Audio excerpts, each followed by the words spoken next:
میرے شو میں ایک بہت ہی زبردست قسم کی شخصیت نے جو ہے جوائن کیا ہے، جن کا انداز گفتگو بڑا زبردست، جن کے اگر ہم کراچی شہر کی بات کریں تو کراچی شہر کے اوپر ان کی بڑی گہری جو ہے وہ نگاہ رہی ہے، اور کراچی شہر کے جو تضادات ہیں یا جو یہاں پہ بد انتظامی ہے اس کے اوپر بھی ان کی بڑی گہری نگاہ ہے۔ جی ہاں، میں بات کر رہی ہوں MQM پاکستان کے سینئر رہنما جناب حیدر عباس رضوی صاحب کی۔ سر السلام علیکم اور بہت شکریہ آپ کے قیمتی وقت کا، اور بڑے طویل عرصے کے بعد بالآخر آج میں نے آپ کو پکڑ ہی لیا اپنے شو میں۔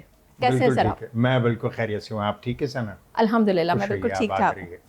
سر ظاہر ہے جیسا کہ میں نے اپنے انٹرو میں بھی کہا، اور آپ لوگ MQM پاکستان یہ وہ جماعت ہے جو کہ کراچی کی بالخصوص اسٹیک ہولڈرز رہے ہیں آپ لوگ سر، لیکن آج جو کراچی کا حال ہے بڑا دکھ ہوتا ہے، بہت تکلیف ہوتی ہے سر، اس شہر قائد کو دیکھتے ہوئے، اس شہر کو دیکھتے ہوئے جو کہ آپ کا میٹروپولیٹن سٹی ہے، جو کما کر دے رہا ہے، ٹھیک ہے، لیکن ریٹرن میں اس کو کچھ بھی نہیں مل رہا۔ تمام جماعتیں جو ہیں وہ یہ کہتی ہیں کہ جی کراچی کو اون کر رہی ہوتی ہیں، لیکن وہ صحیح سے ڈیلیور نہیں کر پا رہی۔ کیا کہیں گے سر؟ بیٹا میں مکمل طور پر آپ سے اتفاق کرتا ہوں۔ کراچی عروس البلاد تھا بیٹا، کراچی کی آبادی لگ بھگ 4 کروڑ ہے، دکھائی 2 کروڑ جاتی ہے اس بحث سے قطع نظر۔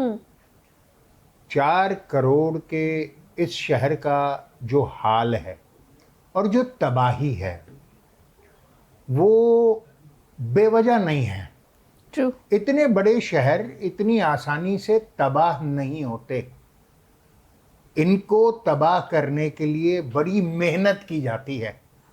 جس طریقے سے آپ ایک شہر کو ڈیولپ کرنے کے لیے، ڈیزائن کرنے کے لیے، اس کو آگے لے جانے کے لیے محنت کرتے ہیں، اسی طرح شہر کو تباہ کرنے کے لیے، اس کو برباد کرنے کے لیے، ملیا میٹ کرنے کے لیے کچھ ذہن بیٹھتے ہیں، وہ اس کے بلو پرنٹس تیار کرتے ہیں، ڈیزائن ہوتا ہے، اس ڈیزائن پر سالوں کی امپلیمنٹیشن ہوتی ہے، اس کے بعد شہر جا کر تباہ ہوتا ہے۔